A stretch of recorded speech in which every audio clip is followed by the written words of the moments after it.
as we build the foundations for us to become successful, think about how it is that you want to be, how you want to live, and make your practice a reflection of that.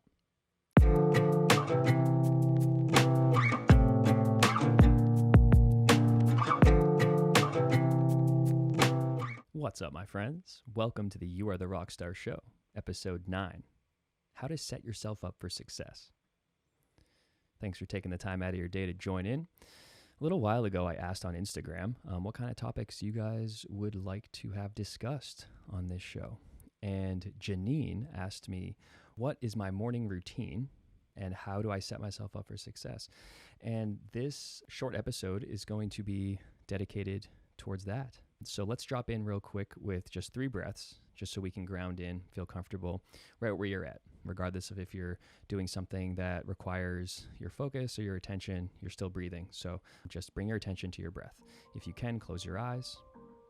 Allow yourself to just settle in. Maybe you relax your shoulders away from your ears. Take a nice big breath in from your nose.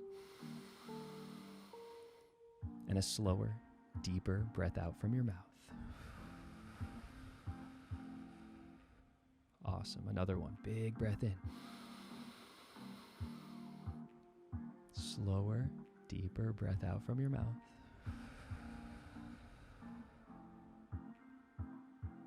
Biggest one you can. Big breath in. Now just let the air fall from your lips and relax.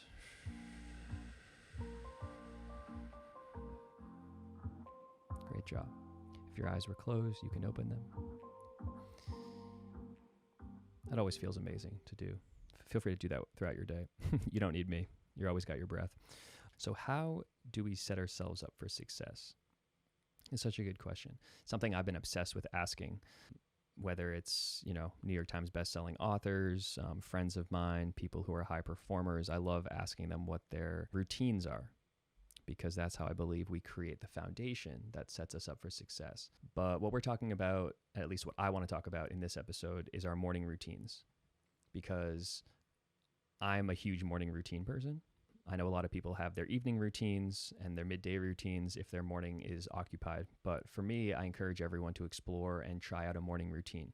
I will speak just transparently about what mine's been for about the last 5-6 years.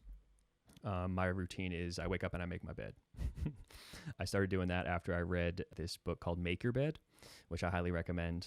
It's by a retired Navy SEAL, and he talked about his SEAL training and essentially all the lessons he learned while going through that.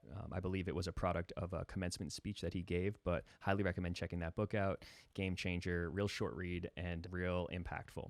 But one of the things he spoke of in the book is that when you wake up, to make your bed. Why? Well, because when you make your bed, you start off with the first task of the day completed. Now, why is this important? Well, it's important for building momentum, but it's also important to where if you have a bed that's made, when you go back to your bed later on, even if you've had maybe a rough day, you still have something that you did that was productive waiting for you. Now, that for me, there's 2 outlets there, right? There's the momentum that you start off your day with a task completed, which I think is the most important. And secondly, you kind of have something to come back to later just to be like, hey, I'm a badass. And I know it sounds a little bit out there, but when you do that and make your bed first, then it's kind of a statement for the day. And in my belief system, you get up, you handle one thing, check, on to the next thing. What's the next thing for me? I hop straight to meditation. That's my go-to. That's my rock. That's my foundation. I just believe that since our mind is so important, also so powerful, that I like to take care of my mind first. Now, the meditations that I like to do are called Kriya. Highly recommend looking that up. I got turned on to Kriya about 11 years ago from someone I was doing Reiki with. She told me that based upon who I was, being someone who's an Aries, someone who's fiery, someone who has a lot of energy, even though you might see me as chill, you all know what I do on stage. That's where my fire comes out. But in the morning, I noticed if I get up early and I do a passive type of meditation, then I'm more often apt to fall asleep. And then I get a little bit frustrated with myself because I got up early and then I just fell asleep. in my meditation. So what I like to do is do these things called kriyas, which are actions. And in a way, it's like creating positive karma in your life. And it's like essentially cleaning your body, your mind, your spirit, getting it in. And then I notice that after I do that, I usually feel amazing. And that's my foundation. So I start off making my bed, do my kriya/meditation, and then I do some type of movement. A lot of the kriyas are movement based, where you're doing things that are active, like I said, but I like to actually like hit the gym, go for a run, do some yoga, whether it's ab work or do some other like body weight exercises. That's kind of like my big three. I like to make my bed in the morning, do my kriya, and then exercise. Minimum of 10 minutes. I usually aim for about 30 to 45, just because I found that that's like optimum for me. And then I usually come back, I'll hit a shower, and then I'll rock a smoothie in the morning. And that's pretty much my routine. Again, I spent so long asking people what their routines were to find one that I have believe right now fits my schedule. And that's just an important thing I want you to think about, because my schedule is going to be different than yours. Just like my life is different than yours. And it's not about comparing, it's just being real, that all of our lives are different. We all have different goals. And I want my practices in the morning to be a foundation for me throughout the rest of my day to grow, which I think we can relate on, so that they cause self-reflection and expansion. But if your routines in the morning are different, that's okay. I just encourage you to explore and see what works for you. Maybe you're doing these things I'm speaking of later in the day, and maybe that works better for your schedule. But I'm a huge fan of the morning routine, because beginning of the day sets yourself up, one task completed, it feels damn good, and then you're building momentum for the rest of the day. So I hope this provides value for you guys. It's just a little insight into what I do in the mornings, and it's kind of what's my non-negotiable. I've heard Tony Robbins talk about that a bunch. You essentially create non-negotiables in your life, and the things that are non-negotiable, you're going to get. So for me, my mental health or my connection with me is non-negotiable to drop in the morning. And I found that through Kriya, aka meditation, and yoga, that brings a positive connection to my life. And by yoga, I just mean moving in general. Sometimes it's stretching, sometimes it's doing Strala yoga, sometimes it's hitting the treadmill, sometimes it's, maybe I'm lifting weights, maybe it's more calisthenic body weight exercises. There's no one right way to do it. You guys all know my perspective on yoga being something that brings more union, oneness into your life. And by that, I just mean connection with you, right? You're connecting yourself using the breath as essentially like a needle and thread to weave our body and mind, not necessarily to where they are completely one, even though I do believe the body and mind are one entity and they affect each other, but we have the ability to step back and observe the mind, like I talked about in my last podcast, to make sure that we realize that our thoughts are not who we are. And when we work out our body, I think this creates more just feelings of awesomeness, I guess, for lack of really elaborate adjectives. But practices that cause self-reflection allow for the awareness of those things that do not serve us to be stopped at the gate. And so we not only feel good in our body mind, but we also at the same time have the ability to observe what is coming up in the mind. And if it is no longer serving us, I think we have a much better chance of standing the gatekeeper at that door, as if you're, a guard or a knight. And, when you're feeling strong and empowered because you took action, whether it's to make your bed or to do your meditation or to work out, then those negative thoughts stand much less of a chance to impact you at the core of your being. And then you won't take action on thoughts that don't serve you. Instead, you'll just watch them and pass them by.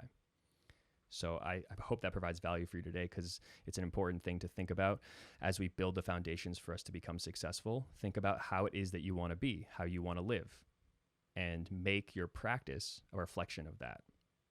Quick story. I started yoga in 2010, and I was practicing a really, really regimented, strict, militaristic style of yoga. And I loved it for what it was. I did it for about 8 months. I was pretty much doing it every day. And then one day I had a pain behind my right butt cheek and behind my right knee. And I went and talked to the instructor, and she said, "Oh, you need to be careful during this one pose that we do, because I might be on the verge of tearing my hamstring." And I remember being like, what? Like, I'm not practicing yoga to get injured. So what's up with that? She told me to take a couple weeks off.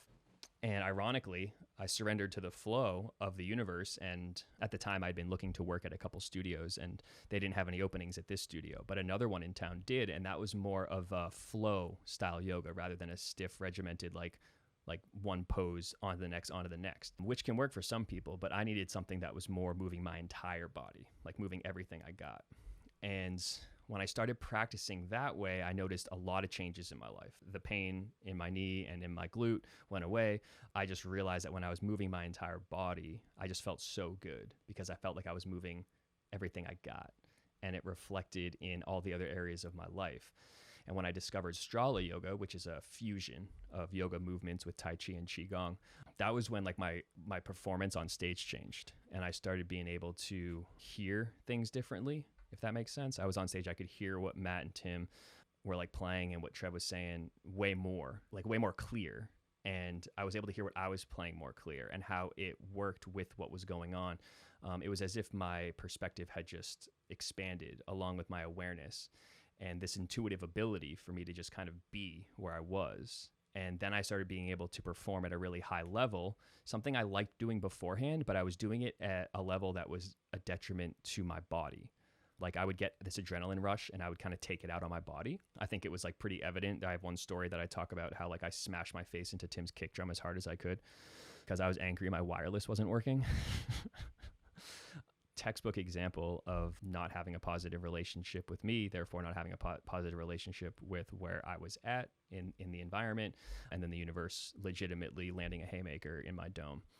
I don't believe that would have happened if I had been practicing those styles of yoga and been able to be aware more so of how I have the ability to essentially be like response able, which is something Sadhguru talks about a lot. He says like we're all responsible for everything, which is probably a topic for a whole other podcast, but it just means that we're response able, meaning we have the ability to respond to situations no matter what. And it's a very empowering statement. But if I knew that then, I don't think I would have, headbanged as hard as I could into Tim's kick drum. Not that I intended to do that. I just think I was acting a fool because I hadn't discovered this way of moving in healthy ways for my body and being able to flow with what comes. And that is a product of a foundation that I built of doing yoga consistently and moving the way that I want to live. And when we do that, then things in our life start to reflect how it is that we choose. A little bit more so with our intention and our focus kind of put into them, if you will. So in a way, it's as if we're imposing our will on the world instead of letting the world impose its will on us, if that makes sense to you. So again, coming back to the earlier discussion of routines, whether it's in the morning, afternoon, or night, I'm a huge morning guy, but whatever it is that works for you, just take some time to explore and find that, and then make it a reflection of how you want to live. Ask, how is it setting you up for success? It's really important to think about as we continue to grow and expand that we have these foundations to grow from. Again, the house built on sand is most likely going to fall over time. But if you build your house on stone, then it's going to stay there. It's like the Three Little Pigs, you know what I'm saying? Wolves coming and huffing and puffing and blowing our stuff down ain't about that life. How do we build the brick houses? We have a strong-ass foundation. That's what we do. We have a strong-ass foundation, something in the form of, I would say, mind, body, spirit kind of vibe. If you can incorporate all three in a morning routine, then awesome. Maybe for some people that's reading. Again, I'm not going to sit here and tell you what to do. It's your life. I'm only sharing what I found works for me. And I just want you guys to use it however works for you. Maybe you try it on for size. If it doesn't fit, cool, try something else. Maybe it works. That would be awesome. Maybe you need to tweak it a little bit. Also awesome. But it's up to you. You have that power. Just know that when we start off the day with one task completed, it sets ourselves up for success, to build momentum, carrying on to the next task and the next task. And I really encourage everyone to try some form of meditation and some form of movement every day, because talk about mind, body, right? They're not actually separate, but if we don't take care of one, they tend to self-sabotage each other. And in a funky way, they are connected as one. So when you work one, you work the other. I prefer to work on the mind and the body in the morning routine. Sets me up for success, but you do you. I love you guys. Thanks for tuning in today. I hope this provided value for you. Think about what your routine is. Think about what you do consistently, because what you do consistently is going to be a great beacon towards where you're going in your life. And if what you're doing is not in alignment with where you want to go, think about what it is you could do differently that would align with where you want to be, where you want to go, who you want to become. Because it's way closer than you think. You got the power. Awesome. All right. I'll talk to you guys soon. Shout out to Presence. It is an epic app, the sponsor of this show. They offer well-being for everyone using mindful tools to strengthen the connection with yourself, your relationships, and also the relationships you have with technology. Ironically, using technology, which is great to build healthy relationships with the apps that we use. That helps to pause, meditate, and reflect daily. And Presence, the app, does exactly that. I also record some meditations on it that are dope. I'm going to be recording some more of those really soon and getting them up there. But check it out. It's in the link in the description. If you get a chance, like this video, hit subscribe so you get notified when I post new ones. And as always, love you guys. Thanks for tuning in. Talk to you soon. Peace.